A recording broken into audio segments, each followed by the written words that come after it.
안녕하십니까. 토요 법회를 시작하겠습니다. 오늘도 비쿠 보디 스님께서 말씀하신 팔정도의 개정회 중에서 정념, 알아차림에 대해서 계속 말씀드리겠습니다. 원래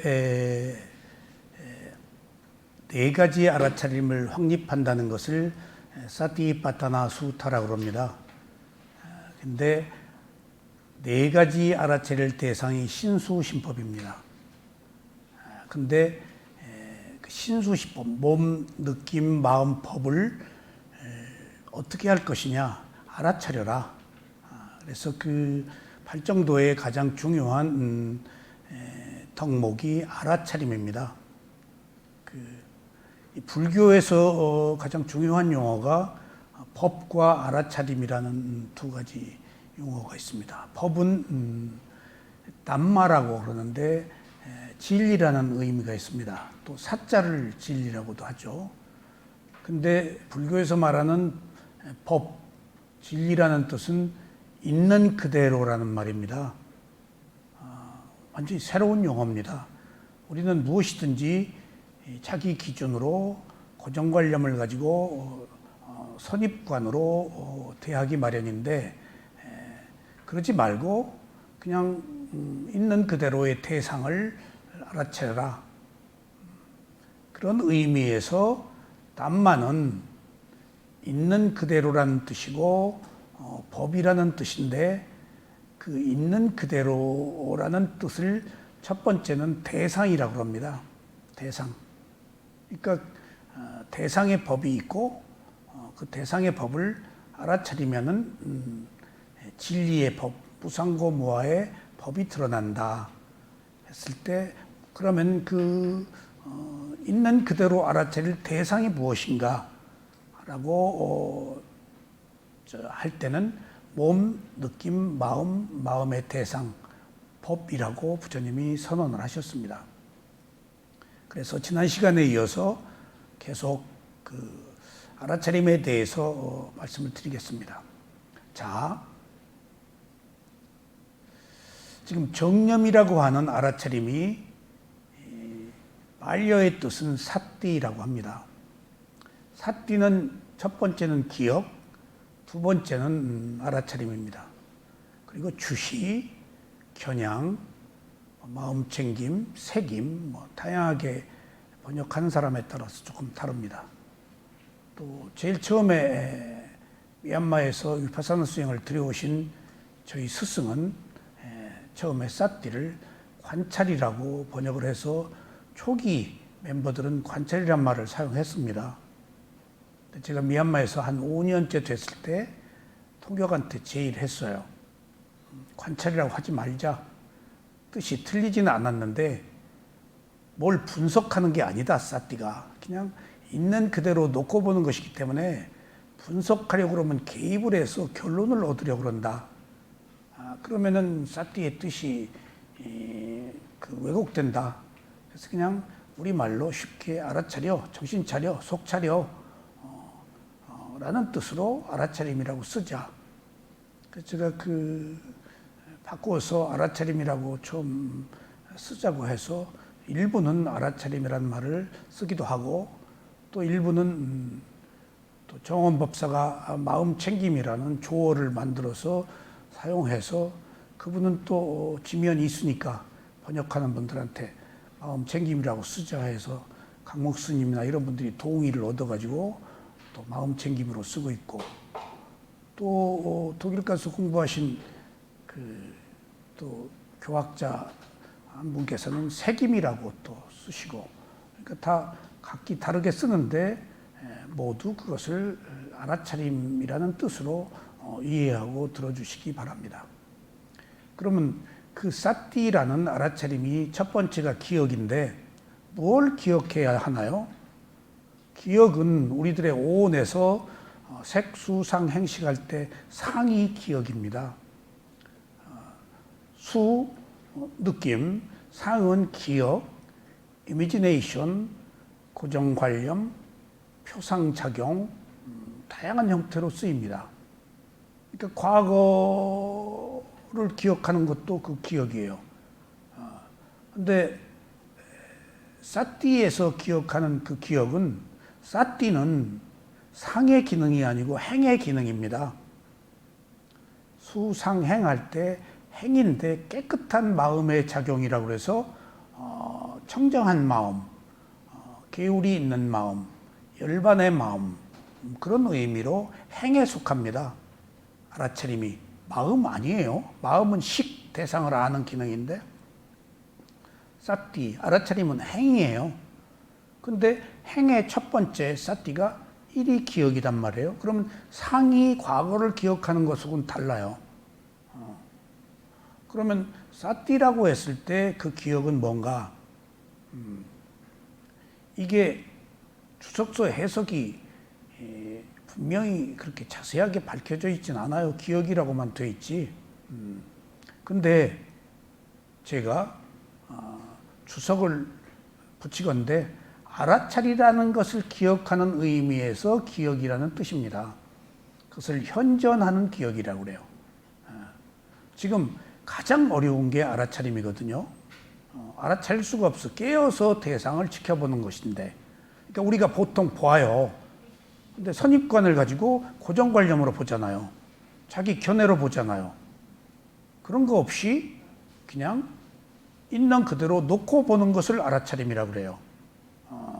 그러니까 우리가 그냥 본다, 주시한다 라는 것하고 다르게 알아차린다는 것은 깨어서 대상을 보는 수준의 차원을 달리해서 깨어서 있는 그대로 놓고 본다라는 뜻으로 알아차림을 해요. 근데 그게 어렵거든요. 안 해본 거라서.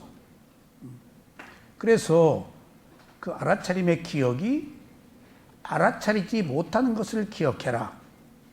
그리고 항상 과거, 미래로 가지 말고 현재로 와라. 그걸 현전하는 기억이라고 그래요. 보통 알아차림이 있을 때는 현재의 자기 몸과 마음을 대상으로 알아차리거든요. 과거, 미래로 가면 알아차림이 아니에요. 생각한 거예요. 상이 생각이에요. 근데 행은 생각이 아니에요. 생각이 아니에요.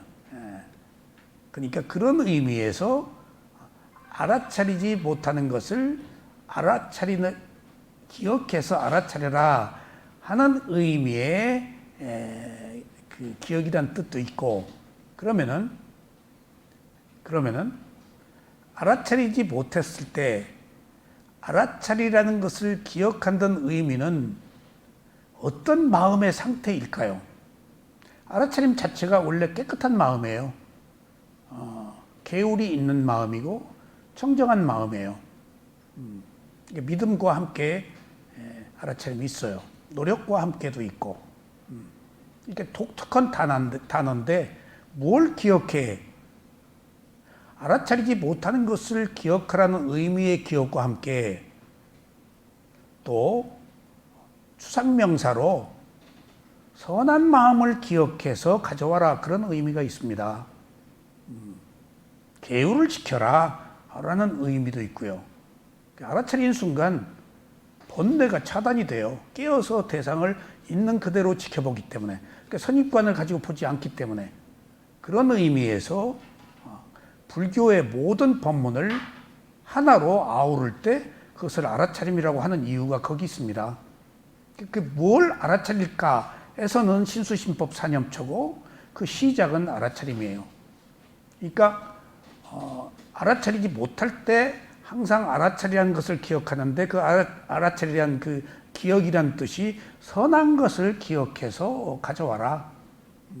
선하지 못한 마음의 상태에서 선한 마음을 가져와라 해서 추상명사로 선심을 가져오는 그런 그 어떤 조건 지어진 상태를 의미하기도 합니다.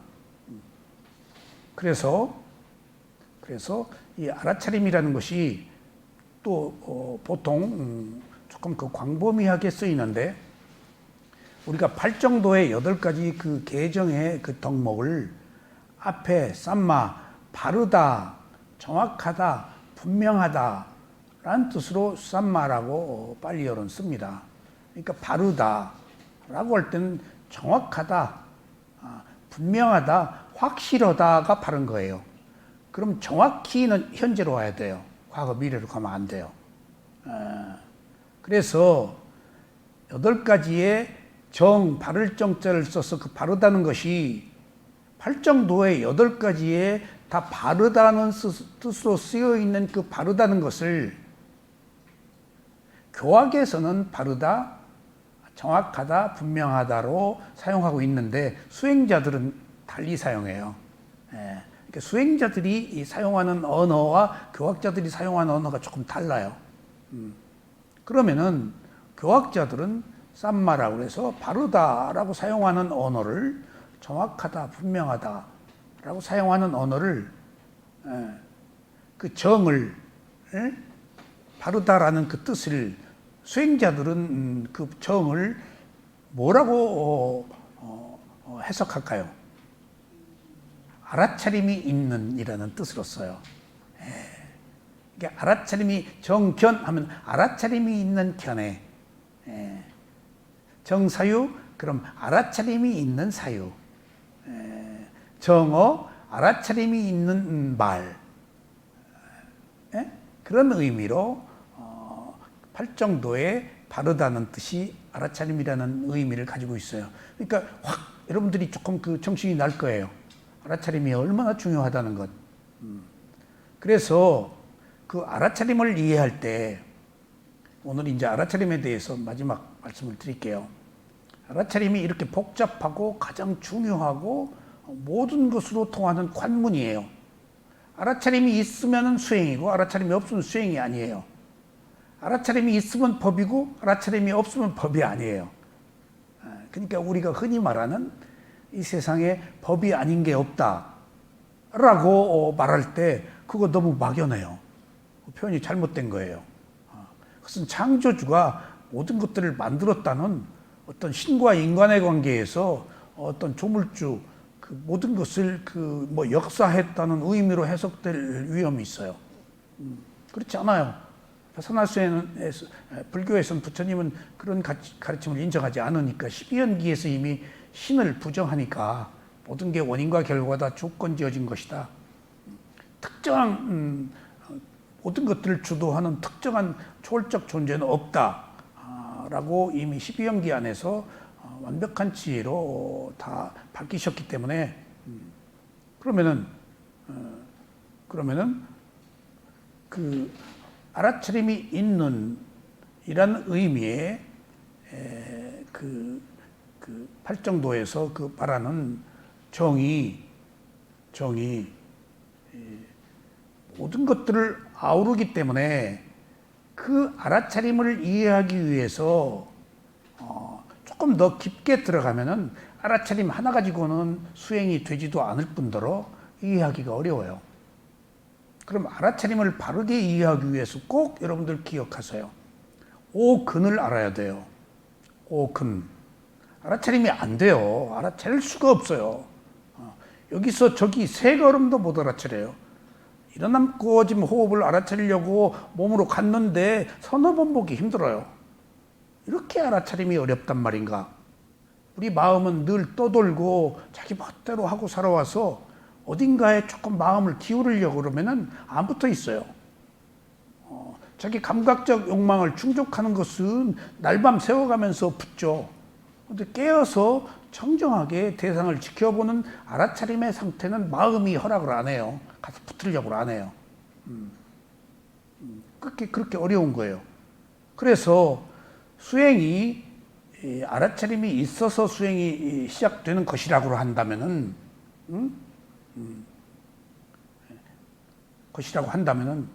이 세상에 법이 아닌 게 없다라고 했을 때 그 법은 알아차림이 있어야 법이다 그 얘기예요. 그러니까 확 범위가 축소돼요.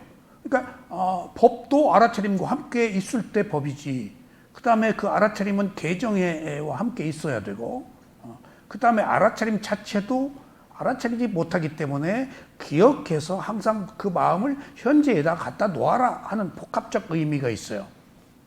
그러니까 그 알아차림이 그렇게 어려운데 그 알아차림을 완성하기 위해서 또 무엇을 이해해야 될까요? 반드시 5가지 인들이야 5근 안에서 알아차림을 이해해야 돼요. 5근이 뭘까요? 수행자에게 기본적으로 필요한 5가지 인들이야 근기, 어떤 동력, 원천 그런 요소들이 필요해요. 수행 그냥 되는 게 아니에요. 복잡한 우리 마음을 조금 잠시라도 한 곳에 머물러 있게 하는 것이 그렇게 간단치 않아요. 습관을 바꾸는 것이기 때문에. 그러면 어떤 힘을 받아야 알아차림이 유지될 수 있을까? 해서 부처님께서는 그것을 5근이라고 그랬어요. 첫 번째, 믿음이 필요하다. 믿음이. 그것은 무슨 의미일까요? 앞에서 믿음이 있어야 된다. 그 믿음은 뭘까요? 불법성 삼보에 대한 믿음이에요. 귀처를 먼저 가져야 된다. 신의 귀처를 할 것인가? 불법성 삼보의 귀의를 할 것인가? 무슨 조상의 귀의를 할 것인가? 어디에 귀의를 할 것인가? 돈의 명예의 귀의를 할 것인가? 어떤 가치, 진리의 귀의를 할 것인가?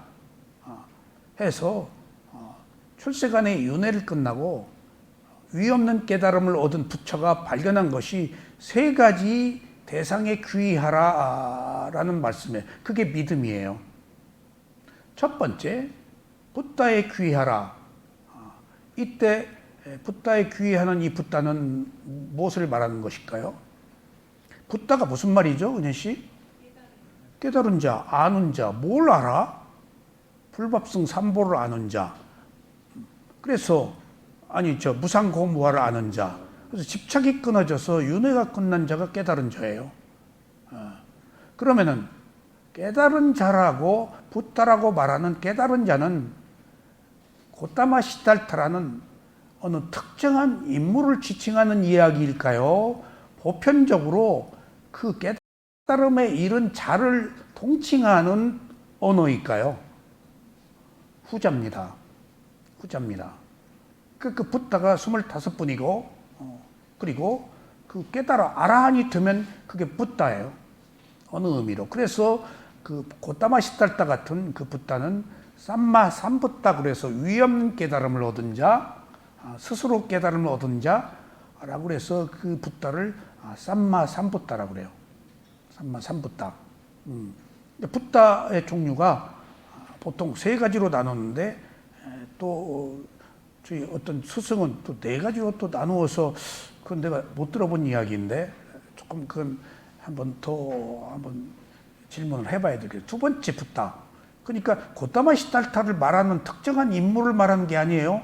깨달은 모든 그 진리를 안 자를 대상으로 한 붓다예요. 특정한 붓다를 믿으라는 거 아닙니다. 그러니까 그런 의미를 아주 명확하게 해석하는 것은 붓다는 있어도 붓다가 된 자는 없다. 라고 그래요. 붓다는 깨달아서 무상고무할라라서 내가 붓다다라고 하지 않는 자가 붓다예요. 이렇게 자아가 끊어져야 집착이 끊어져서 붓다예요. 붓다는 있어도 붓다가 된 자는 없다라는 말을 꼭 기억해 주셔야 돼요. 그리고 또 있어요. 붓다는 붓다로 태어나지 않았다. 붓다로 태어났거든요. 최고의 공덕을 쌓아서. 근데 저절로 되지 않았다는 거예요. 일정한 어떤 수순을 거쳐서 그만큼 노력한 과보로 호행했잖아요. 그 다음에 위파사나 수행 하셨잖아요. 자기 업의 과보로 다른 붓다보다 조금 더 오래 하셨어요. 그러니까 그냥 아무 노력도 하지 않고 저절로 꽃이 피어서 만개한 붓다가 되지 않았다. 그러니까 붓다로 태어난 것은 분명해요. 고타마 시달타는 붓다로 태어났지만은 사람들이 붓다로 태어났다고 해서 아무 노력도 하지 않고 그냥 저절로 만개한 꽃이 된 것처럼 오해할까 봐서 붓다로 태어나지 않았다라고 하는 이유는 누구나 깨달음을 얻는 과정에서 자기가 허물을 벗어야 할 업의 과보, 그 고통, 그런 것을 경험하고 견뎌내는 일정한 과정이 필요하다. 그 결과로 붓다가 되었지 아무리 선업의 공덕을 타고 났더라도 그냥 딱 하루아침에 된 건 아니다. 그러니까 역사적으로 다양한 붓다들의 이렇게 그 깨달음의 과정을 보면 뭐 일주일 내에 깨달은 붓다도 있고요. 뭐 한 달에 있고 붓다같이 그렇게 6년 동안 고행한 붓다는 가장 길어요. 25분의 붓다 중에서 9업의 과보 때문에 그렇다는 사실을 알았어요. 그러니까 삼마 삼부타 믿음을 얘기하는 거예요. 뭘 믿어? 불법성 삼보를 믿을 때 그 믿음이 첫 번째 보땅 사라낭가차미 할 때 귀의를 삼는데 무엇을 귀의로 삼냐? 깨달음을 얻은 자. 그래서 그 곧다마는 불특정 다수를 말하는 것입니다. 그리고 두 번째 가르침. 아까 말씀드렸죠. 땀마, 법. 무엇을 믿어? 부처는 자기를 믿지 말라고 그랬거든요. 인간을 믿으면 안 돼요. 인간은 실체가 없어요. 실체가 없어요. 그리고 업의 과보 때문에 어떻게 바뀔지 몰라요. 부처님은 안 바뀌죠. 이미 아라한이 되셨기 때문에. 근데 붓다가 된 자를 우리가 만나기가 쉬운가요? 못 만난다고요. 그러니까 아예 붓다는 적어도 믿어도 되지만은 사람들이 인간을 믿을까 봐서 자기조차도 믿지 말라고 하셨어요. 이게 인간을 믿지 말란 얘기예요. 그 가르침을 믿으라는 거예요. 인간에게 뭘 기대하면 안 되잖아요. 여기 부처님 불상이 있는데 불사님한테 지금 상징적인 의미로 우리가 불상을 경배하지만은 어느 의미로 불상이 우리들의 깨달음을 가로막아요. 모양에 귀하거든요. 여기다 뭔가 기대하거든요. 부처가 어떻게 뭘 주냐고요. 부처가 지금 어디 계시지 않잖아요. 이미 윤회가 끝나서 부중불감 있는 것도 아니고 없는 것도 아닌 상태로 그 가르침만 남아있다고요. 가르침이 뭘 줘요?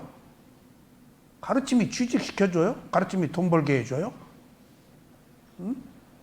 그 가르침대로 따라서 자기가 실천할 때 지혜가 나서 윤회가 끝나는 지구의 행복을 얻는다 그 얘기죠. 그래서 그 땀마는 가르침을 말하고 그 알아차림 그리고 그 알아차림이 네 가지를 알아차린다가 사념처예요. 사념처. 중요한 얘기입니다. 법이 사념처라는 사실은 그것이 아니면 안 된다라고 부처님이 얘기를 하셨어요. 정말 이건 일종의 선언이에요. 그 가르침은 사념처예요. 사념처 안에 사마타와 위파사나가 있습니다. 물론. 근데 보통 신수신법 사념처는 거의 사마타를 다 얘기를 해요. 위파사나를. 근데 사마타는 이제 하는 사람도 있고 안 하는 사람도 있는데 사마타의 특징은 알아차림을 대상에 확 붙어서 그 알아차림을 강력하게 막 그 드라이브를 걸어서 번뇌를 억누르는 것, 탐진치를 억누르는 알아차림이 사마타고 그건 윤회하는 세계 속에 있어요.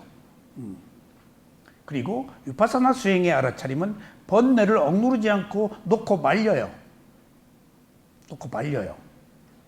그러니까 말릴 때 대상의 성품을 하는 무상고무화가 나오고 억누르니까 일단 고요하기는 한데 억누른 작용에 대한 반발력으로 부작용이 있어서 탐욕을 억누르니까 탐욕이 없어질 수가 없어요. 억누르면은 억누른 만큼의 반발력이 항상 있어요.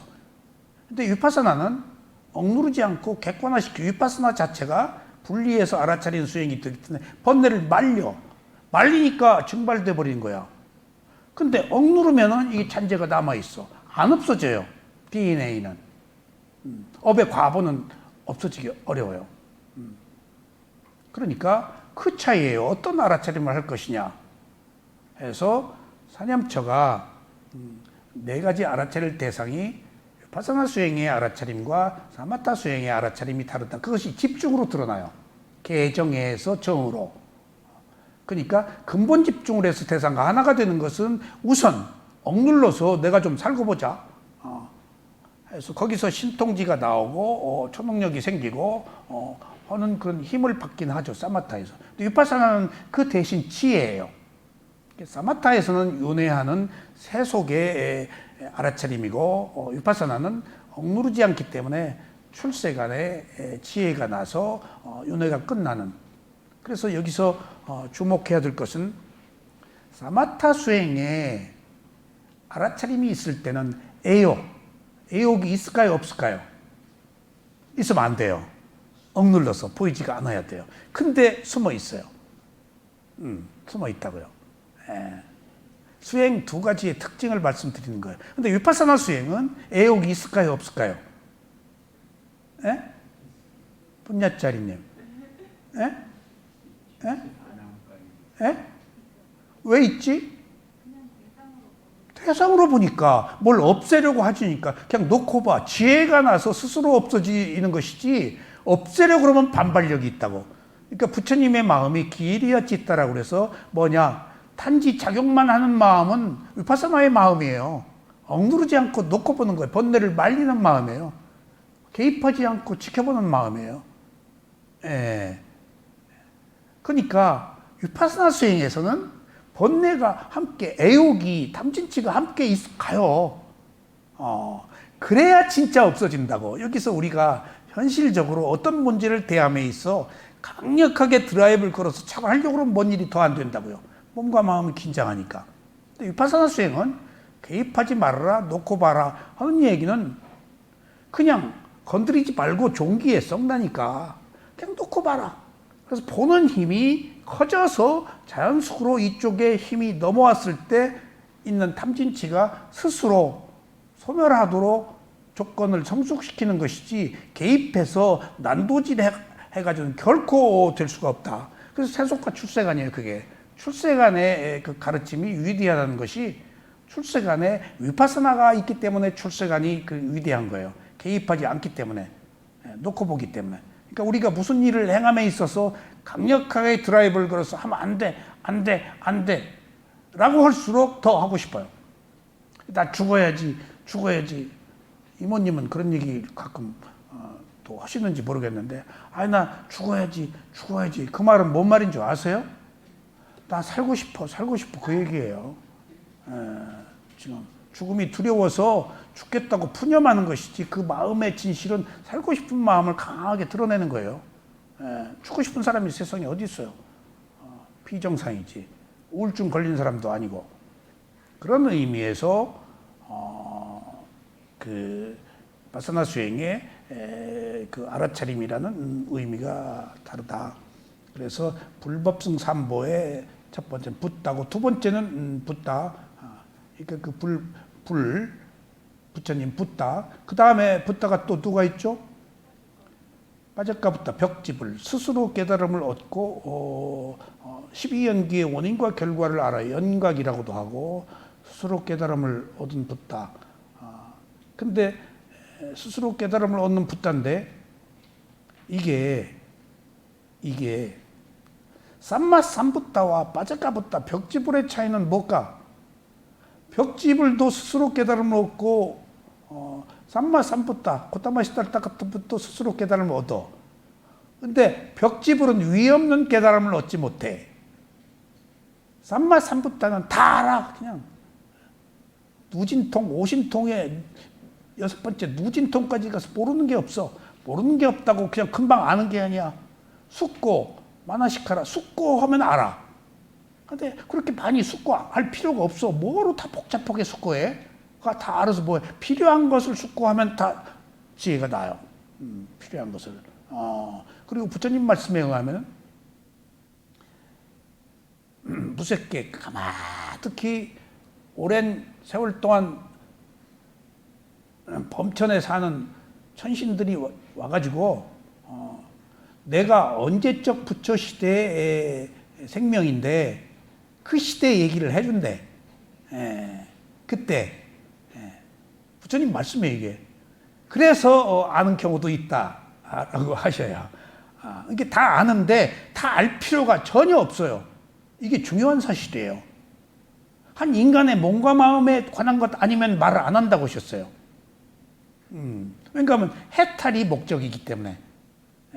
무슨 그 장학 퀴즈 무슨 퀴즈 놀이 하는 게 아니야. 모든 것 백과사전 아니야. 오직 불교는, 부처님은 우리들의 목표는 나의 몸과 마음을 알아차려서 나의 괴로움을 해결하는 것, 그것이 해탈의 자유 깨달음이야. 남의 해탈 아니요, 나의 해탈이야. 남은 해탈 못해. 내가 어떻게 남을 해탈해?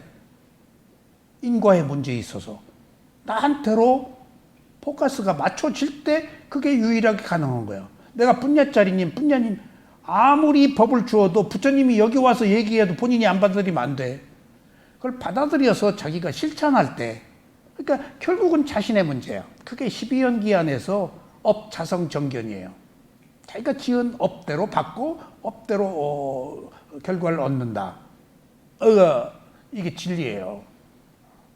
그런 의미에서 벽지불과 삼마삼부타가 태어난 시기가 또 굉장히 재밌어요. 우리가 이런 잘 모르는 이야기인데, 벽지불은 태평한 시대에 태어나요. 예, 태평한 시대에 태어나요. 그러니까 물론 벽지불이 되기를 서원을 세웠겠죠. 근데 혼란한 시대에 태어났으면은 혼란 사람을 깨우치기 위해서 뭔가 삼마삼부타가 나와야지. 근데 평온한 시대에 태어나서 이 세상이 살아가는데 큰 혼란이 없어. 그러니까 벽지불이 태어나는 시대는 상당히 인류가 평온한 시대라고 그래요. 그러면 삼마삼부타 시대는 혼란한 시대예요. 혼란한 시대예요.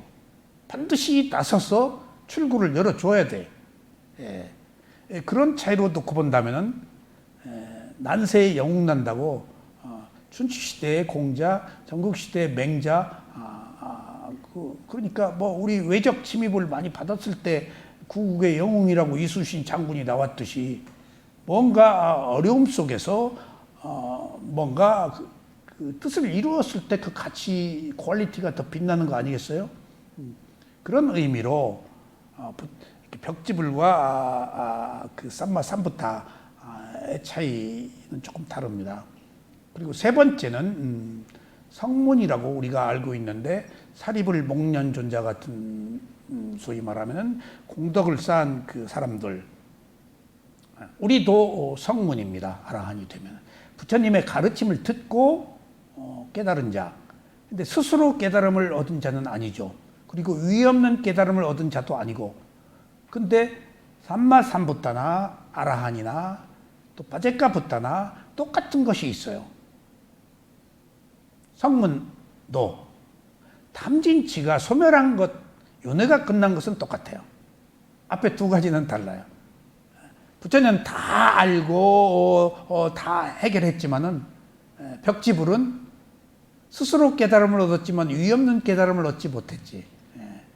근데 탐진치는 소멸한 거. 그래서 보통 그 붓다를 그 세 가지로 얘기하는데, 또 저희 스승이 또 삼장법사도 붓다다. 경장, 율장, 논장을 아는. 근데 조금 그것은 제가 다른 스승한테 못 들은 이야기고 책에서 못 본 얘기인데, 그분들이 삼장을 알았지 무상고무화를 아는 자는 아니거든요. 그것은 그 붓다의 반열에 조금 넣는 것이 조금 생소해서 뭐 그건 견해에 따라서 조금 다르겠지만은 조금 그 의문을 가졌었습니다. 그러면 붓다가 뭐예요? 붓다가 아는 자라고 그랬지? 붓다와 유사한 그 같은 어원을 가지고 있는 것이 우리가 무슨 나무라고 그랬지? 그 무슨 나무야? 깨달음을 얻은 나무. 그 깨달음이 뭐야? 빨리 열어. 보리, 그게 붓다의 어원이에요. 깨달음. 붓다를 깨달은 자라고 그러잖아. 붓다 하면은 깨달은 자고, 붓 하면은 보리, 깨달음을 얘기해요. 그 자체는 보리라고 붓 할 때는 깨달음이고, 붓다 할 때는 깨달음을 얻은 자고, 그런 의미에서 무상고무화를 알고 윤회가 끝난 자인데 삼장법사가 윤회는 끝나지 못하거든요. 그러니까 무상고무화 삼장법사가 열반에 들어간 자가 아니다고요. 저희 민곤사야도 미얀마에 육자 경전 결집을 주도하신 민곤사야도가 폐병 걸려서 당대의 위대한 스승인데, 삼장법사가 수행을 한다는 것이 지극히 어려운 일입니다. 왜냐하면 교학과 수행이 달라요. 근데 그분이 전설적인 미얀마의 국부가 3장이 딱 시험 패스해서 띠삐딱까 경장, 율장, 논장 시험 국가 시험이 있어요. 제가 그 시험 공부하는 스님들하고 그 절에서 얼마 동안 같이 있었는데 마시 제가 있을 때 마침 그 마시에서 그 시험을 봤어요. 근데 저는 묵원실에 있었을 때인데 밖에 못 나오는 계속해서 느닷없이 온철이 밤새도록 뭘 암송을 하는 거야. 막 너무나 아름답더라고. 빨리어 암송이 아름답거든. 그래서 갑자기 무슨 이렇게 스님들이 밤새 암송하는가. 갑자기 포살할 때는 밖으로 나가거든요. 묵원실 밖에 못 나오는데 있더라도 포살할 때 나가요. 포살할 때 왜 이렇게 밤에 암송을 많이 하고 그랬더니 여기서 3장 시험 보느라고 스님들이 여기 와서 경전 암송한다고 밤새도록 암송을 하더라고. 근데 그 3장 경장, 율장, 논장으로 하는 사람들이 열반을 얻은 사람은 아니에요. 그러니까 이게 수행을 하는 사람과 교학을 하는 사람들은 근기가 달라요. 수행은 교학은 지적 사유거든요. 노력한 만큼 가시적으로 아는 게 많아요, 아르마리가. 근데 수행은 아르마리가 없어요. 보이지 않는 지혜가 성숙되는 거라서 한 것 같지가 않아요. 그러니까 안 해요, 사람들이. 수행은 아르마리가 생겨요. 막 경전 얘기하고 뭐 얘기하고. 근데 지혜는 뭘 드러내냐고. 부상고무화를 어떻게 처음부터 드러내. 해도 한 것 같지가 않아. 그래서 수행은 지식이고 교학이고 배움이 필요하지만 교학은 수행은 일자 무식도 그를 모르는 사람도 뚫어버릴 수 있는 그런 특성이 있어. 그러니까 전혀 길이 달라요. 오히려 지적 사유가 수행에서는 위험해요. 사유하면 안 되니까 생각을 끊어야 되니까. 이쪽은 생각을 하고 기억을 많이 해야 되고 외워야 되는데 수행은 외우면 안 돼요. 외우면은 언어의 사유로 들어가 버려요. 그걸 빠빤자 희론이라고 그래요. 그 언어적으로 생각해 버리니까 부상고무말 못 봐. 뚫지를 못해. 그래서 붓다는 세 개의 붓다가 있는데 3장을 붓다라고 하는데 그건 조금 이제 제가 조금 의문을 가졌습니다. 본문에 그렇게 말씀을 하시더라고요. 그러면 이제 붓다에 대해 귀의하는 거 믿음이 두 번째는 가르침에 귀의하는 것이지 담마 그것이 사념처라는 겁니다. 사념처라는 거예요. 여기서 오늘 새로운 사실을 꼭 확인하십시오. 부처님의 가르침은 사념처라는 겁니다. 신수신법. 그것이 아니면 안 된다는 겁니다. 꼭 기억하십시오. 그 다음에 세 가지에 귀의하라. 세 번째. 뭐에 귀의해? 승가. 그것을 붓다의 그 가르침과 붓다라는 상징적 깨달은 자가 있어야 된다는 이야기는요. 깨달은 자가 있어야 된다는 이야기는 깨달은 자에 의해서 밝혀진, 그러니까 붓다에 의해서 밝혀진 가르침, 붓당과 담망이 있어야 돼요. 왜냐하면 밑도 끝도 없는 누군가가 만들어 놓은 건지 모르는 그 가르침은 위험해요. 굉장히 중요한 겁니다. 여러분들, 저 여러 가지 수행을 하면서 여러 가지 그 공부를 했는데 제가 밀교 수행을 할 때에도 스승이 누구냐? 제가 대만 다니면서 칭하이 오상스 수행을 했는데 스승이 누구냐 안 밝혀요. 쭈그랑 망태기 그래서 이상하다. 근데 그러면 안 돼요. 누구라는 스승이 반드시 밝혀져야 돼요. 왜냐하면 그 뿌리, 근원, 그게 없으면 사교예요. 자기 얘기야. 굉장히 중요합니다. 우리가 믿을 수가 없잖아요. 우리가 지혜가 나지 않았잖아요. 느닷없이 정도령 난세에 뭐가 나온다고 혼란하면 정도령이 나오잖아요. 그럼 막 백백교, 용화교, 외정시대 혹세무민하는 강증산 그 이후에 제자들이 별의별 그 일들이 많았습니다. 여자의 관계며 뭐 그런 그러니까 강증삼도 스승이 없고 자기가 스승이라고 그래요. 그러니까 자기가 스승이면 스승이지. 그리고 그 스승이 누구냐와 그 스승이 말한 내용이 무엇냐가 그렇게 중요해요. 그러니까 그 세 가지 보배라고 하는 이유는 어떤 가르침이 있어도 이런 조건들이 성숙되지 않으면 그것을 우리는 가르침으로 인정하지 말아야 돼요. 실제 그 가르침을 기록한 근거, 니까야 그게 있어야 되고 또 그 가르침도 중요한 얘기입니다. 그리고 그 가르침이 시대적으로 변했기 때문에 그것이 왜곡되지 않은 주석서가 있어야 돼요. 가르침은 안 변해요. 근데 추석서는 계속 바꿔요. 추석서는 부처님 말씀이 아니고 해석한 거거든요. 아라한들이. 시대가 바뀌었잖아요.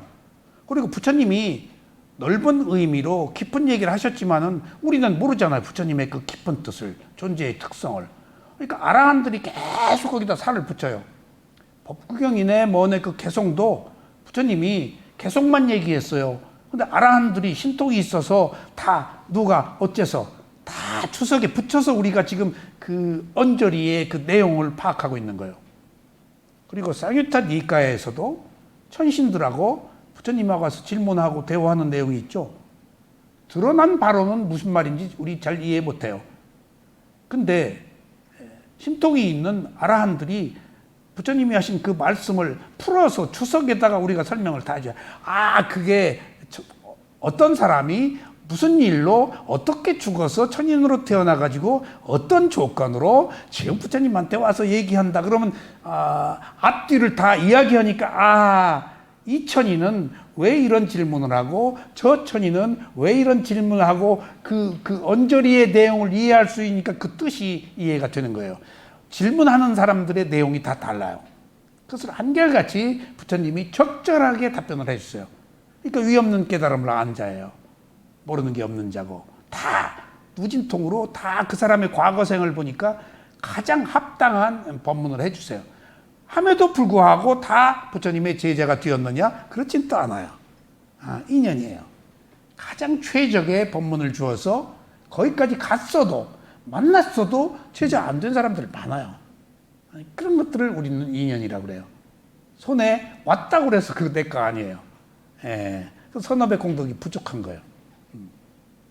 그래서 그 가르침도 그렇게 그 가르침이 있더라도 그걸 기록과 주석서, 그러니까 주석에 대한 주석, 복주, 소초라고 그러는데 지금 저도 대념 적용 1, 2, 3권 대념 적용 주석서 쓴 것은 부처님 이후에 역대 모든 아라한들, 그 다음에 우실라난다 사야도, 마시 사야도, 저희 쇠오민 사야도, 그 다음에 그 쇠민모, 그 12연기 사야도 다 배운 것을 그들이 말씀하시고 배운 것을 제가 주석서라는 이름으로 기록을 한 것이지. 거기 제 얘기 조금 들어갔지만은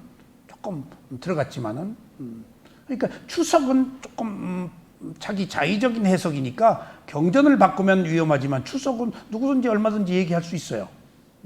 그러니까 가령 예를 들면은 고행가 제가 그 주석서도 봤는데 고행가는 저하고 어떤 문제에 있어서 견해가 조금 다르더라고요. 안을 봐라, 밖을 봐라. 보통 부처님이 세 가지를 항상 말씀하세요. 먼저 안을 봐라. 그러니까 우리가 경행하고 좌선을 할 땐 자기 몸과 마음, 내면을 통찰하는 거예요. 밖을 봐라 할 땐 누구하고 얘기할 때. 안을 봐라, 첫 번째. 밖을 봐라. 우리 자기 몸과 마음만 가지고 살 수 없잖아요. 지금 여기 나옵니다. 밖을 봐라가 나와요. 그리고 세 번째, 안팎을 봐라가 나와요.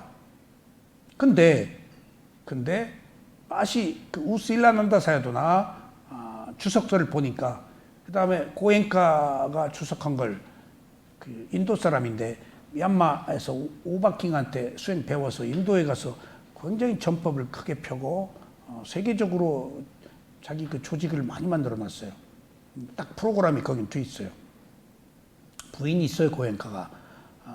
그 인도 가서 감옥에 가지고 파사나 수행을 크게 그 기풍을 폈어요. 감옥에 있는 사람들이 많이 감화를 받았어요.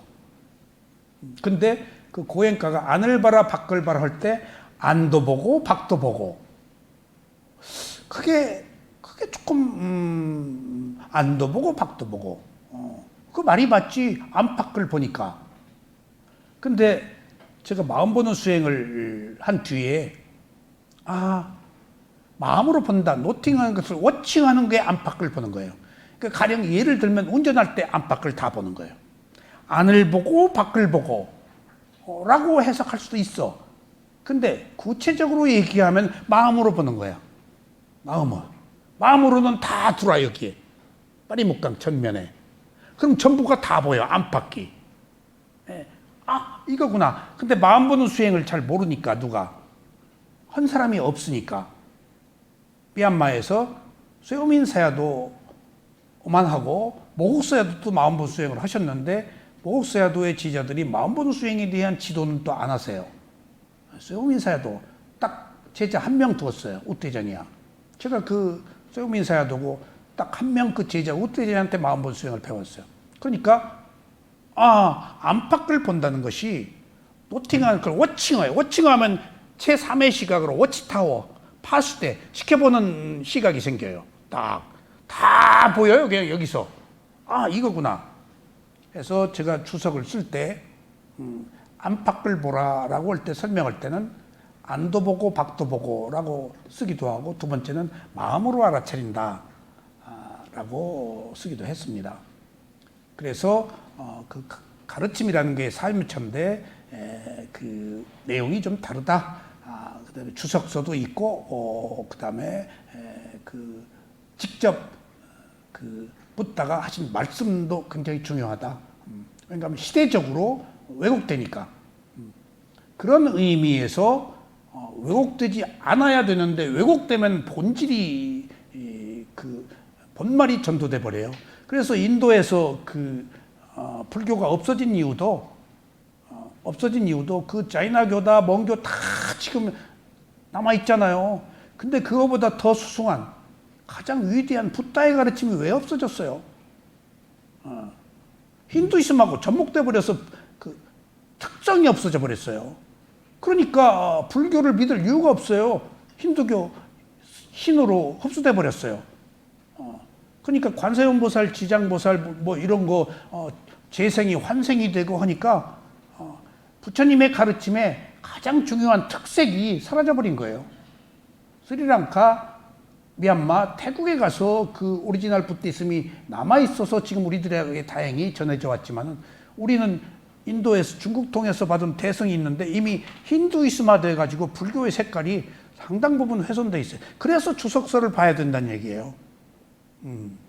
주석서에 대해 해석을 어떻게 했는가. 그래서 미얀마의 스승들이 부처님의 가르침을 말씀하실 때는 굉장히 주의를 해요. 안 바꾸려고 그래요. 주석은 좀 바꿔도 그 뜻을 왜곡하면은 그 과보가 크기 때문에, 큰 혼란이 오기 때문에. 그러니까 그 사람들을 전법을 펼 때 왜곡한다는 것은 그 과보가 크죠. 그러니까 거기서 자의적인 교학자들이 자의적인 해석을 해가지고 자꾸 이제 신도도 눈에 보이고 돈도 눈에 보이고 세력도 눈에 보이고 하니까 자꾸 뭐 좋다. 그래서 박디라고 그래서 뭔가를 인도 힌두교가 뭐 주는 그런 사상을 받아들이니까 괴로움을 해결해 주니까 보살이, 구도자가 뭔가를 주는 사람으로 이렇게 바꿀 수밖에. 뭘 주어야 믿으니까. 그러니까 그런 아쉬움이 있어요. 자이나교조차도 그렇게 그 극단적인 고행을 하는 종교조차도 지금 굉장한 세력을 확장하고 뿌리가 깊고 지금 모든 사람들의 존경을 받는데, 그것보다 훨씬 더 수승한 부처님의 가르침이 왜 없어졌는가를 놓고 보니까 힌두이즘하고 접목돼 버리니까 불교의 칼라가 없어져 버린 거예요. 그러니까 믿을 이유가 없어요. 그래서 불교의 신으로, 힌두교 신으로 끌어들여 버린 거예요. 타신이니까. 그래서 이것도 인도가 가진 어떤 그 조건, 인연이구나. 그래서 주석서조차도 그렇게 소중하다는 겁니다. 시대적으로 변하니까. 그래서 제가 어떤 사교 뭐 할 때 누가 만드는 수행이냐 물어봐요. 그리고 그 가르침을 좀 보자. 어느 종교단체에는 가르침을 보자니까 안 보여주려고 그래. 비밀이래. 그죠? 아, 비밀이면 안 된다. 왜 비밀이어야 되느냐. 내놔봐라. 아, 벌써부터 여기 혹세무민이 들어가요. 뭘 준다. 죽어서 천당 간다. 뭔가를 보장해 준다고. 스스로, 노력해서 깨달음을 얻으라고 하는 것이 아니단 말이야. 그러니까 우선 먹기가 좋지. 꽃감처럼. 믿고 맡기고 의지하면 되니까. 그래서 부처님의 가르침은 매우 한정된 사람이, 선업에 공덕이 있는 사람이 하는 거예요. 이모님은 정말 선업에 공덕이 있어서 여기 오신 거예요. 누가 이걸 해요?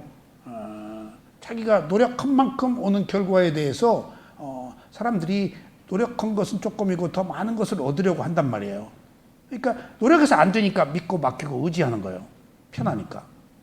그래서 어렵습니다. 그러면 세 번째 믿음의 그 믿음 3귀이니까 믿음. 세 번째는 뭘까? 세 번째가 뭐지? 승가가 뭐야? 내가 여러 가지 수행을 했다고 그랬죠. 계율을 철저히 지키는 밀교 수행, 아바타, 관음법문, 기, 해봤는데 수행은 다 필요해요. 수행은 다 필요해요. 일단은. 근데 불법성 삼보, 부땅, 담망, 상캉 세 개가 함께 조화를 이루지 못하면은 잘못돼 버리더라고요.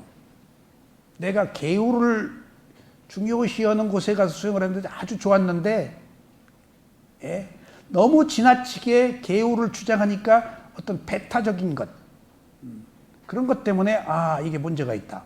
그리고 또 다른 데서 서양 사람들이 말한 어떤 프로그램을 돈을 많이 주고 했는데 너무 좋아요. 우리한테 맞춰서 다 심리학자들이 동양의 사상 갖다가 단계적으로 프로그램을 해놨기 때문에 쑥 들어간다고요.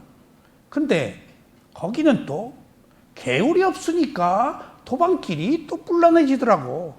왜냐 하면 수행을 하니까 너가 나가 없어져 버려요. 여자가 남자가 없어지더라고요. 그냥 이렇게 뭔가 산매에 들어가면은 허물이 없어져 버려요. 그리고 밤중에도 우리 집 와서 막 목욕하고 그러고 막 붙잡고 농담 그렇게 경계가 무너지더라고. 근데 그것을 지켜주는 계율과 승가가 필요하다는 걸 느꼈어. 그러니까 그 안에서 뭔 사고 생기더라고. 뭐 사고 생기더라고. 좋은 법만 있어서도 안 되겠구나 하는 걸 내가 알았어요. 그래서 불법등 삼보가 세 가지가 완벽하게 어떤 가르침을 지탱하고 유지하고 폄에 있어서 그래서 누군가 만드는 그 특정한 대상 그리고 가르침 그 내용 그 다음에 그것을 유지하고 개성하고 지키는 승가인데 그 승가의 의미는 스승을 의미합니다.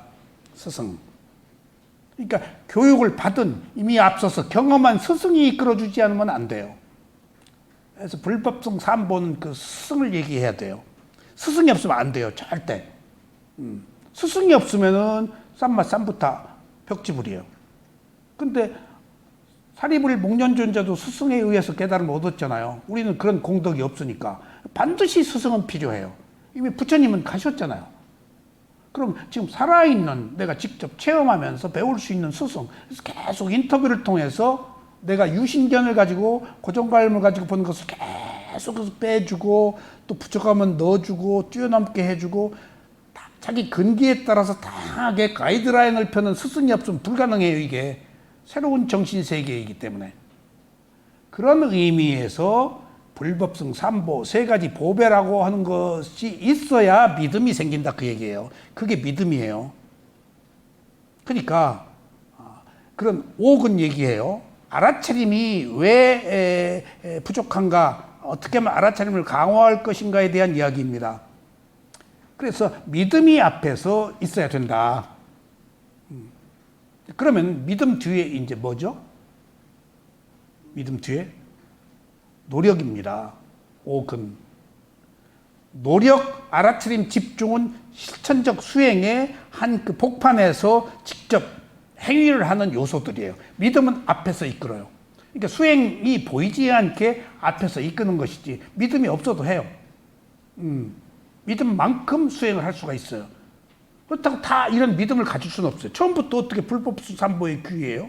그러니까 말로 자꾸 하는 거예요. 지금 말이라도 하면 좀 앞서서 지금 내가 서원을 세우는 거예요. 불법승산보 말하면서 이 뜻도 모르지만은 일단 이렇게 말해 놓으니까 뭔가 좀 언약을 한 것 같이 되지.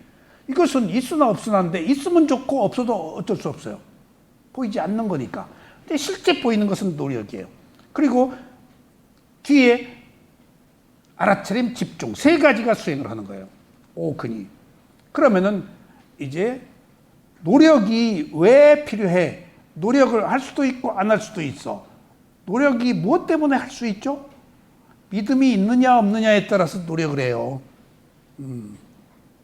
그래서 믿음이 필요하다는 거예요. 그러니까 믿음이 없으면 노력을 안 해서 수행을 못하고 믿음이 있는 만큼 노력을 해요. 그러니까 필연적으로 노력이 중요한데 수행을 시작하면 인내하고 참고 견디고 수행하자. 오늘 날도 좋은데 어디 가자.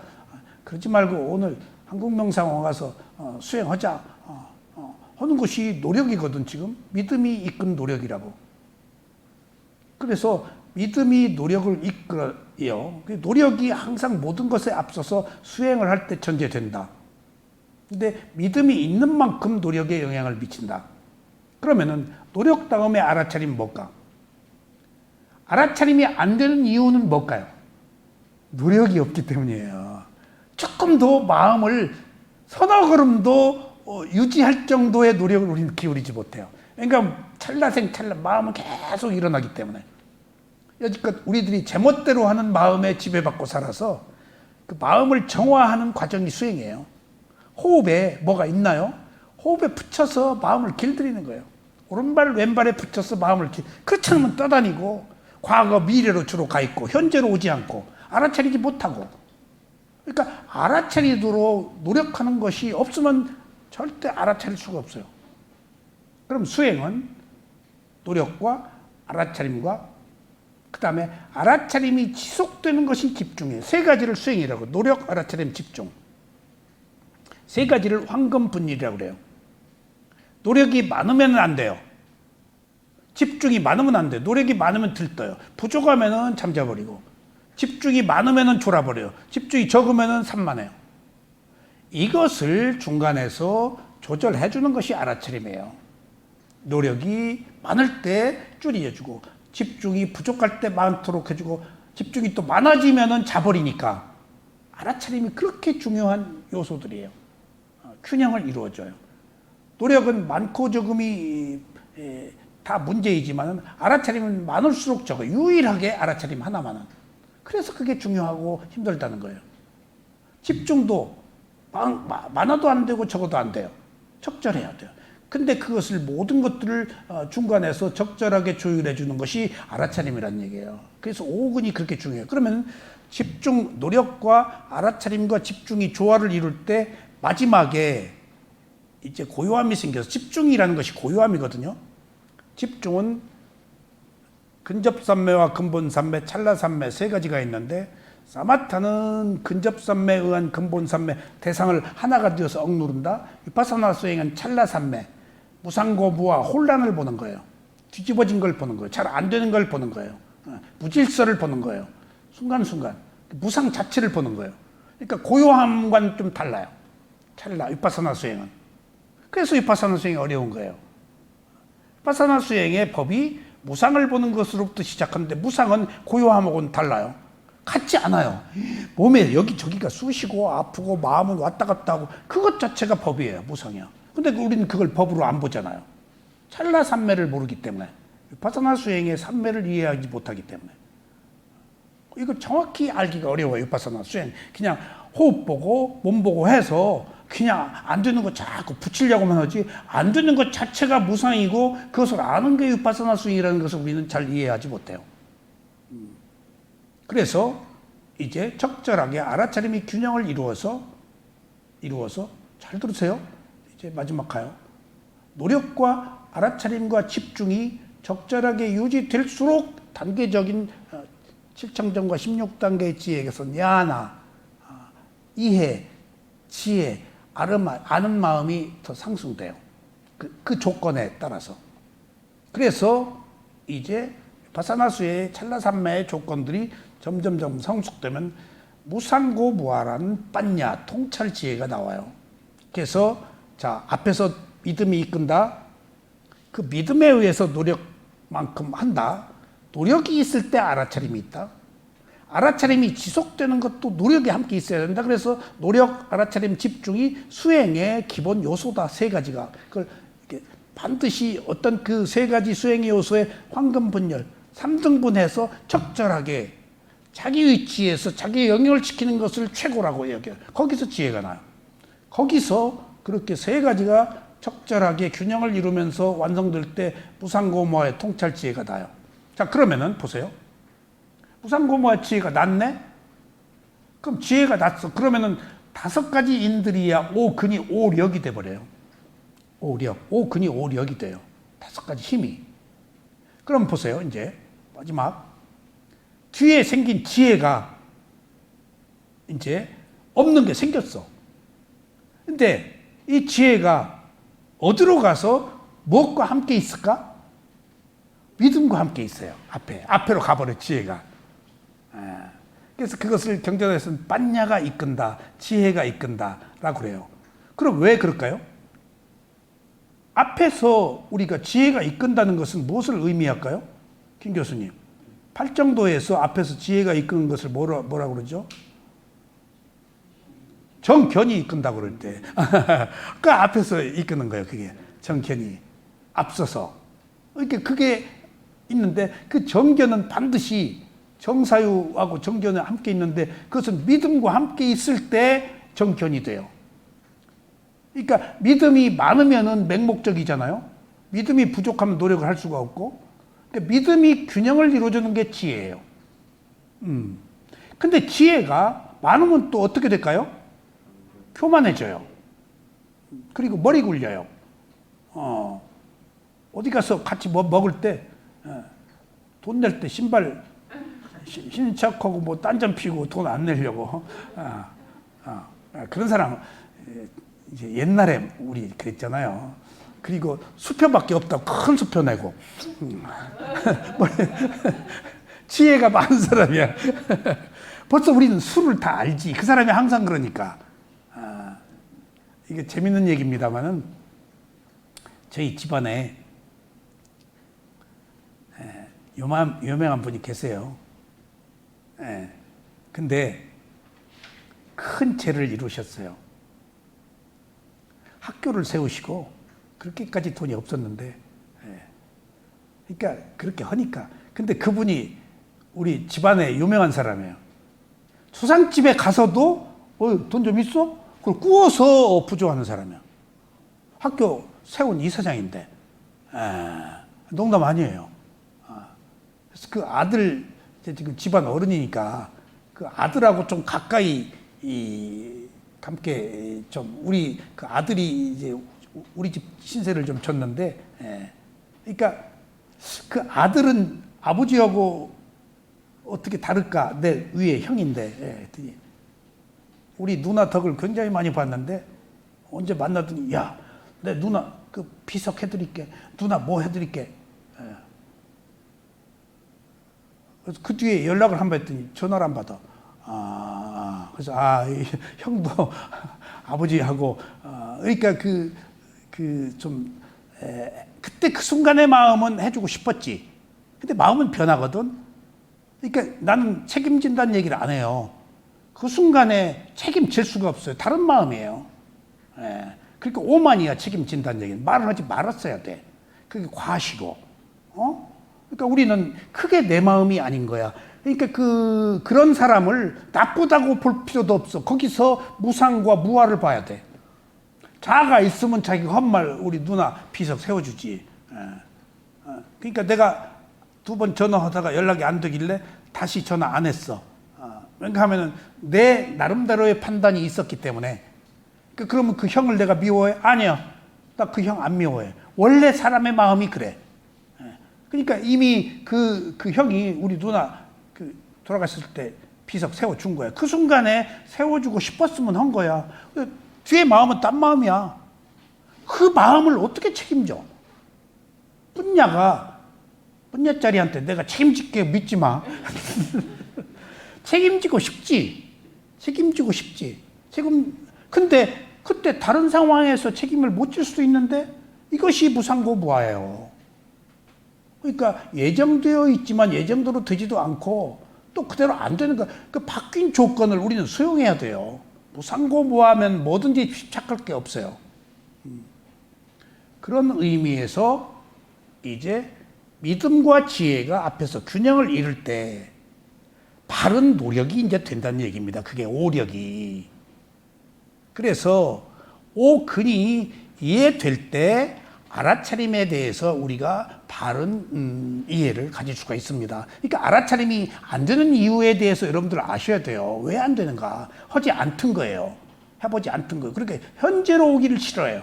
우리 마음이 다 과거 미래로 가 살지. 지나간 거, 오지 않은 미래의 두려움, 과거의 후회. 현재 여기 뭔가 마음으로 오질 않아요. 현재 하고 있는 거. 뭔가 판단해버렸잖아. 옳다 그러다. 어느 순간 사유화돼 버리는데 판단하는 순간 뭔가 있는 그대로 현재를 본 게 아니에요. 개념적으로 이게 툭 벗어나 버린 거예요. 공중으로 떠버린 거예요. 어떻다, 좋다, 싫다 하는 것은 깨어서 있는 그대로 본 거 아니에요. 그렇게 알아차림이라는 게 어려워요. 그래서 84,000법문을 하나로 줄이면은 알아차림이다 하는 이유에 대해서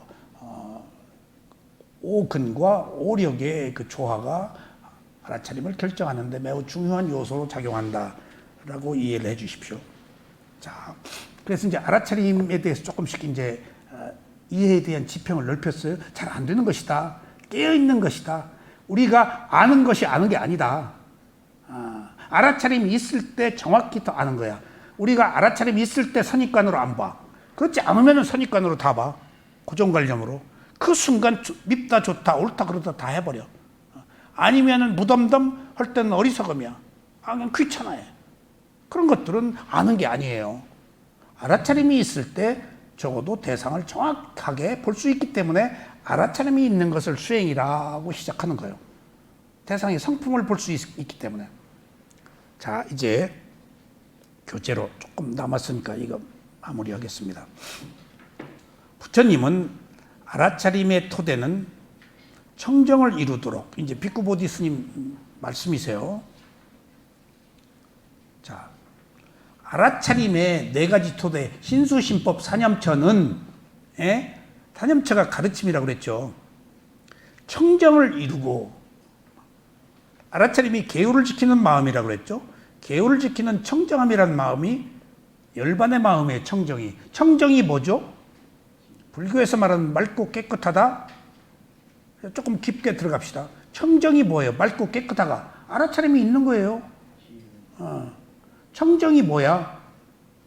수행에서 하는 이야기에 꼭 이거 아셔야 돼요.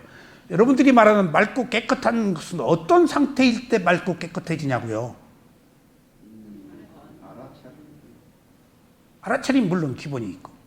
자, 청정이란 말은 저 따라서 하세요. 6가지 감각기관이 6가지 감각 대상에 부딪혔을 때 있는 그대로 보는 것이 청정이에요. 6가지 감각기관이 들어가야 돼요. 그러니까 우리가 살고 있는 것은 6가지 안입이 설신의잖아요. 그 색성향 및 족보에 부딪혀요. 그래서 6가지 아는 마음, 안식, 이식, 비식, 설식, 신식, 의식이 생기잖아요. 18개가 두루 알아차림이 있을 때 빈틈없이 깨어서 과거 미래로 가지 않고 알아차림이 유지될 때 그것을 청정이라고 그래요. 그것을 계율의 마음, 계율을 지키는 마음에서 그 순간 생각이 못 들어오니까 탐진치가 못 들어와. 그렇게 알아차림이 숭고한 거예요. 그 다음에 탐진치가 못 들어오고 계율을 지키는 마음이니까 결과적으로 어디에 이를까?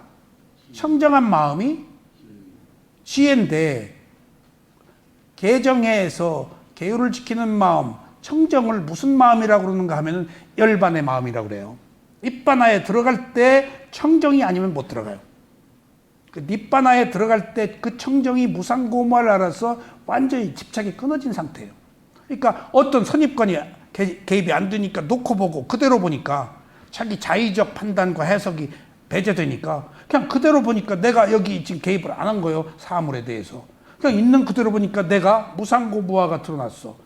아무 집착이 없어. 그걸 다 수용하고 그대로 받아들이니까 그 깨끗한 마음이 지금 티끌 하나 없을 때, 번뇌를 티끌이라고 그러잖아요. 티끌 하나 없을 때 들어가는 게 열반이에요. 열반은 무상고무화가 없으면 안 돼요. 무상고무화여야 티끌이 없어져요. 자아가 없어지고, 편하는데 뭘, 그래. 모든 것이 괴로움인데, 그걸 받아들여야지. 그리고 날아갈 것이 없는데, 그러니까 깨끗이 그냥 던져버리고, 아이고, 나 잡아먹어. 라고 자기 자아를 버리고 현실에, 사물에 있지, 귀의할 때 깨끗해서 현상계의 질서에 귀의할 때 딱 들어가는 게 열반이에요. 부처님은 현상계의 질서에 귀의한 분이에요. 그 질서를 찾아낸 분이에요. 무상고무화의 질서를. 그러니까 우리는 모르죠. 선입관을 가지고 자아를 강화하고, 무상을 누가 좋아해요? 자아를, 무아를 누가 좋아해요? 괴로움이 있다는 것을 인정하고 싶을까요? 어떻게든지 안 괴로우려고만 하지. 이런 통찰지혜의 조건이 결국 그 열반에 이른다. 그래서 여기서 청정이란 말이 그런 거예요. 자, 다시 뿐야짜리님. 청정이란 것은 불교에서 말하는 6가지 감각기관이 6가지 감각 대상에 부딪혀서 6가지 아는 마음을 있는 그대로 보는 것. 그것이 청정이다. 그게 개울의 마음이고 마지막으로 무슨 마음이라고? 열반의 마음이다.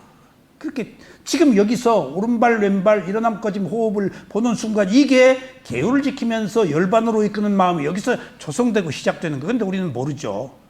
안 된다고 짜증만 부리죠. 그게 이미 열반의 조건이 성숙돼요. 근데 그것은 지혜의 문제고 추론적인 거라서 우리가 있는지 몰라요. 부단히 그것을 백업해 주는 게 신심이야. 믿음이고. 자, 청정을 이루도록, 그러니까 알아차림으로 사념처를 할 때 청정을 이루도록 하고 슬픔과 비탄을 극복하고, 청정하니까 슬픔과 비탄이 없지. 고통과 근심을 끝내도록 하고, 그리고 바른 길로 팔정도로 들어서도록. 그래서 여기 나오네. 열반을 시작하도록 이끄는 유일한 길이 된다고 말씀하셨다. 이 4가지 토대를 에까야노마코, 유일한 길이라고 부르는 것은, 에까야노마코, 이게 뭔 말이죠? 단 하나의 길, 유일한 길. 이 가르침이 유일한 길이란 말이에요. 그럼 여기서 유일한 길이 뭔 말이야?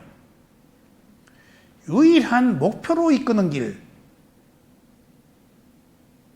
하나의 목표를 향해서 가는 길. 그러니까 이걸 일승도라고도 해요. 한문으로는. 승리. 그 다음에 이것을 한마디로 줄이면 알아차림이라고도 해요. 단 하나의 유일한 길. 그 알아차림이 4가지를 알아차려. 그럼 여기서 유일한 길이라는 것이 알아차림과 알아차림에 의해서 실천된 신수신법 사념처를 얘기하는 것이네. 이것이 유일한 길이네. 맞아요. 그런데 이것만이 아니에요. 유일한 길이라는 의미는 유일한 것으로 가는 유일한 길이라는 유일한 것으로라는 앞에 뭐가 있어야 돼요. 우리는 에까야노마코 그럴 때 사념처를 유일한 길로만 아는데 사념처가 무엇을 위해서 유일한 길로 가는 거예요? 열반을 위해서. 그러니까 뭘로 가는 유일한 길이야? 지금 사념처가 열반으로 가는 길이, 그 열반이 뭐가 있어야 열반의 조건이 성숙돼? 무상고부화. 진리, 무상고부화로 라는 유일한 법으로 가는 사념처라는 유일한 길이라는 2가지 의미가 있어요. 그냥 유일한 길을 하면 신수신법 사념처 알아차림만 의미하는 게 아니고 무상고부화 앞에다 전제가 돼야 돼. 뭐를 향해서 가는 유일한 길이야? 이거 간과하면 안 돼요. 은현 씨, 뭘 향해서 가는 유일한 길이지? 열반. 그 열반으로 가기 위해서 어떤 지혜가 나야 돼? 통찰지. 그것을 꿰뚫어서 아는 지혜라고 그래서 그걸 인사이트 메디테이션이라고 그래요. 그러니까 7청정과 16단계에서 16단계의 지혜는 빠냐, 통찰지가 아니에요. 냐나예요. 낮은 단계에서 정신과 물질을 구별하고 원인과 결과를 알고 현상을 보고 무슨 소멸의 뭐 일어나는 거 사라짐을 알고 뭐 평등의 지혜를 알고 하는 것은 다 냐나야.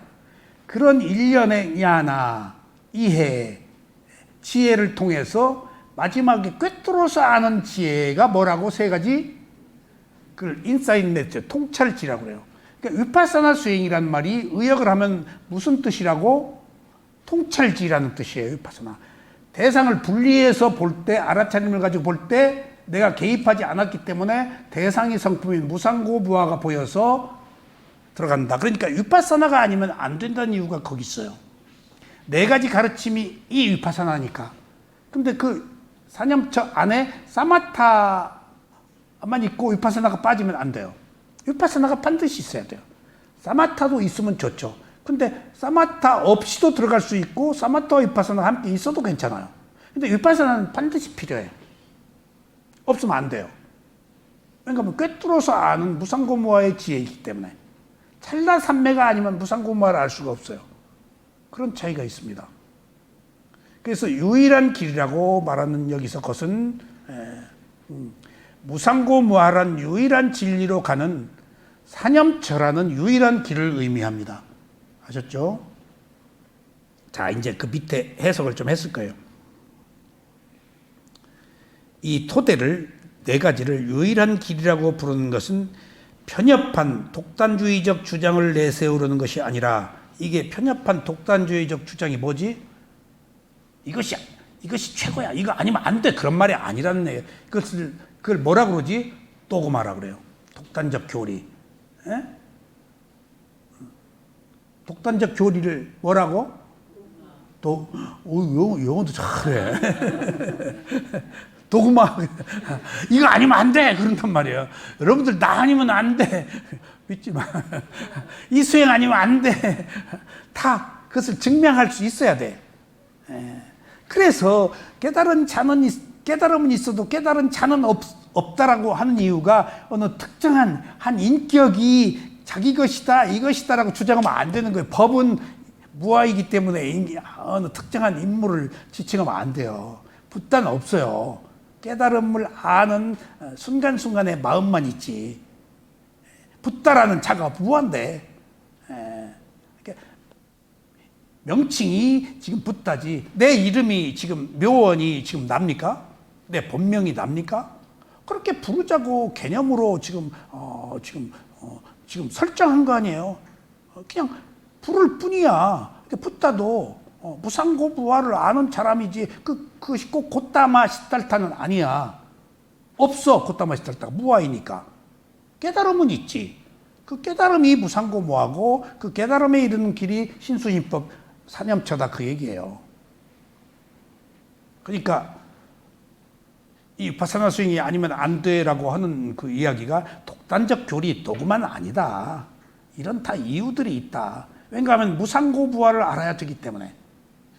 그러니까 무조건 이거 아니면 안 된다라고 하는 것이 독단적 교리일 수 있는 데는 그것이 독단적 교리가 아닌 것은 이런 내용들을 포함하고 있기 때문이에요. 무상고무화를. 집착이 무상고무화가 아니면 끊어지니까. 그리고 그 길은 오직 한 인간의 몸과 마음, 사념처에 의해서밖에 이루어질 수 없다는 거예요. 왜? 밖으로 나가면 안 돼요. 자기 몸과 마음을 가지고 살면서 생긴 문제는 몸과 마음에 답이 있다는 거예요. 그럼 사념처는 뭐야? 몸이잖아요. 그 다음에 수상행은 마음이에요. 그러니까 수상행은 추론적인 거예요. 신은 몸이고. 그러니까 결국은 한 인간의 정신과 물질을 보는 거예요. 12연기 12가지가 한 인간의 정신과 물질이잖아. 그래서 붓다가 나는 한 인간의 정신과 물질을 벗어난 얘기는 안 한다고 한 이유도 거기 있어. 벗어나면 추론이야. 마음조차도 지금 보이지 않아서 추론인데 벗어난 거 하느님 이야기, 뭐 조상 이야기, 무슨 귀신 이야기 그게 나하고 무슨 상관이냐고요. 내가 깨달음과.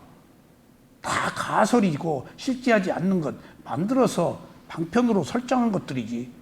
현실로 돌아올 때만이 실제고 진실이고 그 안에서 유일하게 깨어있어서 무상고무화를 본다는 거. 뭔가 마음에서 무상고무화를 본다는 거. 밖으로 나가면 관념이야. 리얼리티, 실제를 봐야 돼. 그런 의미로 위파사나 수행이 아니면 안 된다는 이유. 위파사나 수행은 뭔가 마음을 보는 수행이고 뭔가 마음엔 유일하게 느낌밖에 없고 느낌은 그 자체가 무상고 피어나요. 괴로움이고 느낌은 내 마음대로 안 돼. 그게 무상고무화예요. 이러한 일련의 과정들이 독단적 교리가 아닌 지혜로 가는 분명한 길이기 때문에 이것은 유일한 길이라고 말씀드리는 겁니다.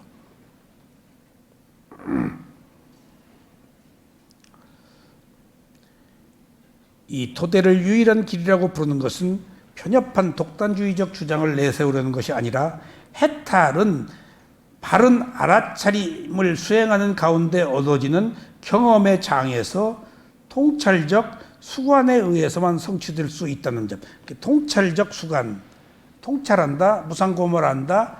그래서 이게 수관이 위파사나를 의미해요. 빠사나를 수관이라고 해요. 위는 다르다, 분리하다. 그러니까 객관적으로 알아차리는 수행에 의해서 주관적으로 붙으면 못 봐. 무상고무화를. 내가 있어. 떼놓고 보면 내가 없는 상태로 봐. 대상과 보는 마음. 근데 내가 본다 하면 내가 선입관을 가지고 보기 때문에. 그래서 몸과 마음이 아니면 안 된다고 하는 이유가 내가 몸과 마음을 볼 때는 적어도 나라는 것 없이 볼 수 있어. 근데 밖으로 나가면 무조건 내가 봐. 그래서 안 돼.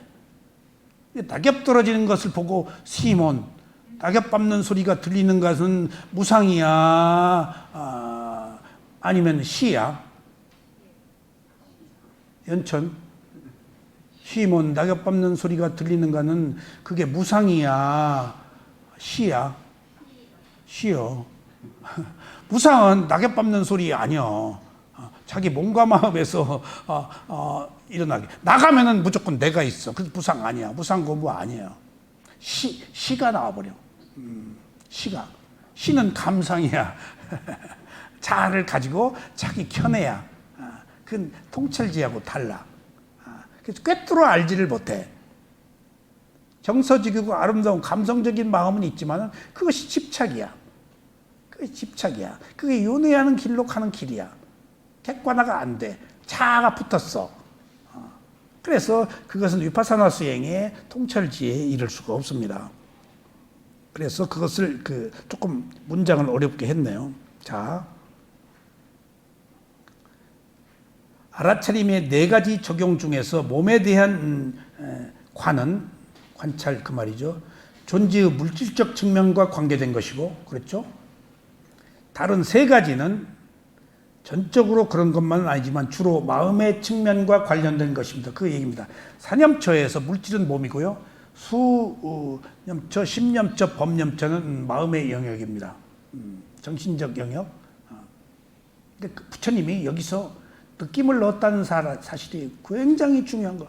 몸과 마음엔 느낌밖에 없다. 느낌으로 들어가야 무상이 나와요. 그렇지 않으면 무상이 절대 못 나와요. 몸과 마음의 리얼리티. 거기서 부처님이 몸과 마음으로 12연기 안에서 중요성을 발견하고 몸과 마음으로 중요성을 발견해 와서 보니까 몸과 마음의 느낌이 있네. 그 느낌을 봤어. 여지껏 사마타 수행으로 딱 붙어서 할 수밖에 없었어. 고행을 했으니까. 붙을 수가 없어. 느낌이 변하니까.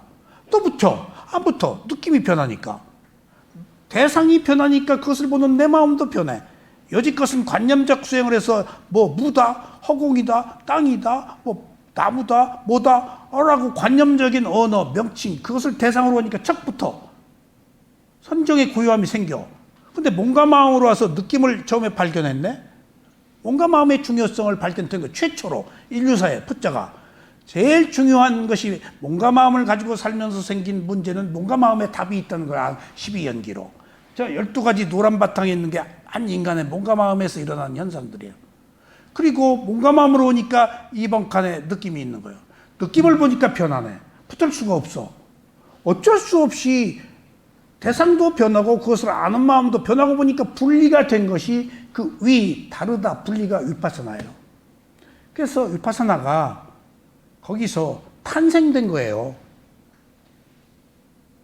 여러분, 제가 사념처 수행을 하고 느낌 보는 수행을 스승한테 배우고 마음 보는 수행을 배우고 그리고 마지막에 12연기를 배우고 저 도표를 상세하게 1, 2이 아니고 지금 16년간 12연기 도표를 가지고 볼 때 제가 지금 이 하는 이야기가 위파사나가 왜 발견되었는가에 관한 이야기는 어느 기록에도 없습니다. 내가 보니까 그 수순이 그래요. 12연기부터 먼저 알거든요. 그리고 몸과 마음으로 왔어. 몸과 마음에 느낌이 있거든. 느낌을 보니까 붙을 수가 없어서 위파사나가 생긴 거예요. 거기서 무상이 나온 거예요. 그 다음에 느낌은 괴로움이에요. 느낌은 내 마음대로 안 돼. 그래서 부상고무화라는 한 존재의 특성, 최고의 지혜를 발견한 거예요. 그래서 집착이 끊어진 거야. 그래서 자연스럽게 이런 일련의 과정을 통해서 위파사나가 발견된 것이지 작정하고 위파사나라는 말을 쓴 건 아니에요.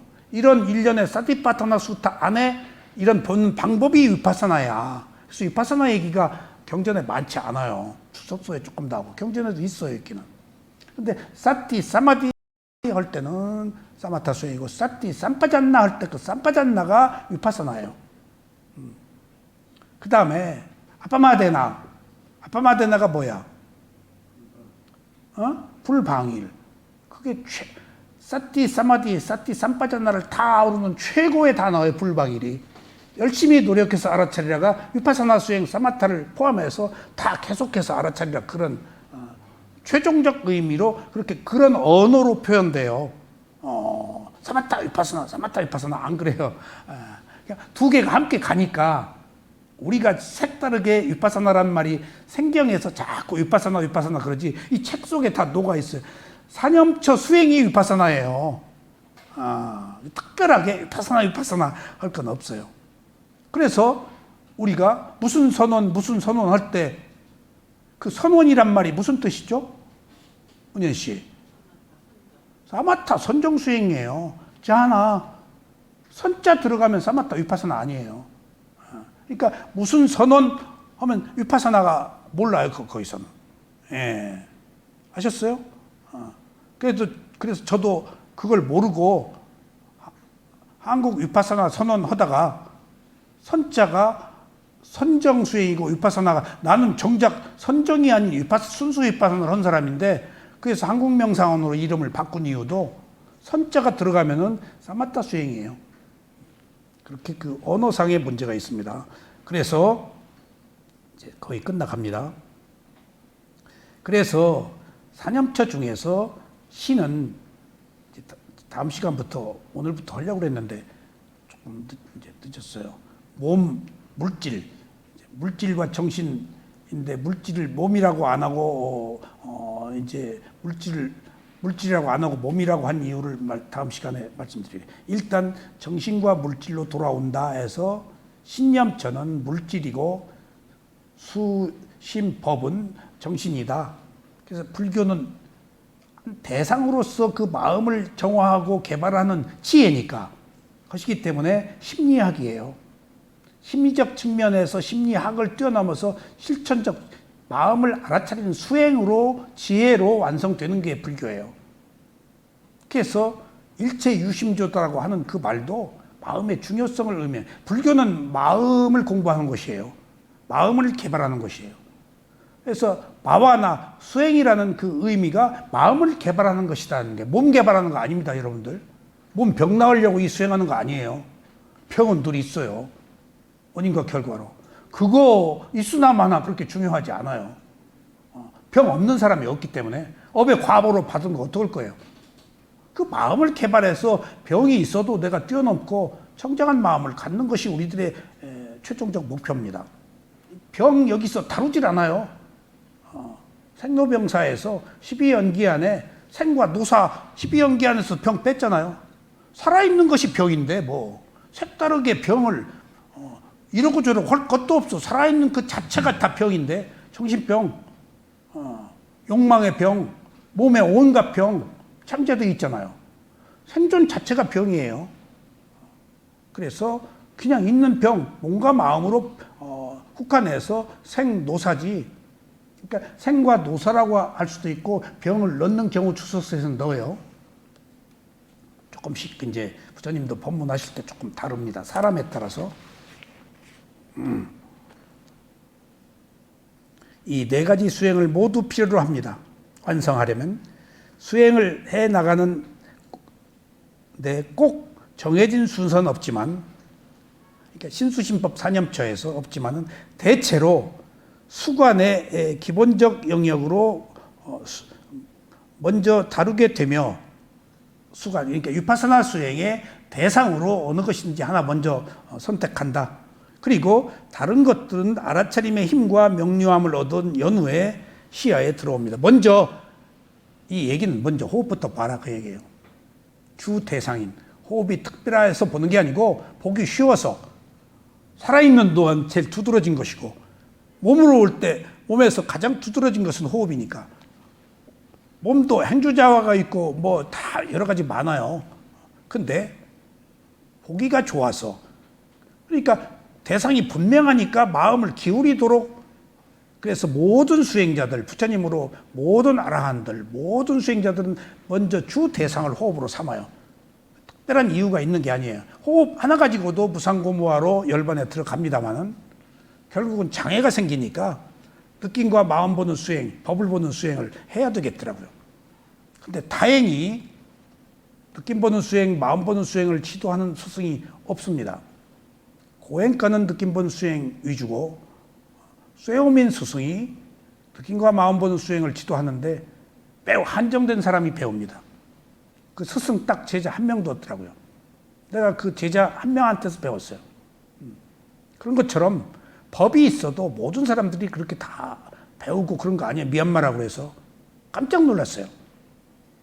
유일하게 마음본 수행처에서 다 마음본 수행 하는 줄 알았더니 딱 제자 한 명도 없어. 인터뷰 할 수 있는 사람은 딱 한 명이야.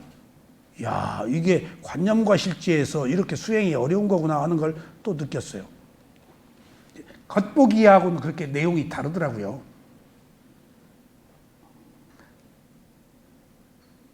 여기서 지면관계로 이 네 가지 토대에 관해 충분한 설명을 할 수 없기 때문에 그 각각을 간략하게 살펴보기로 하겠습니다.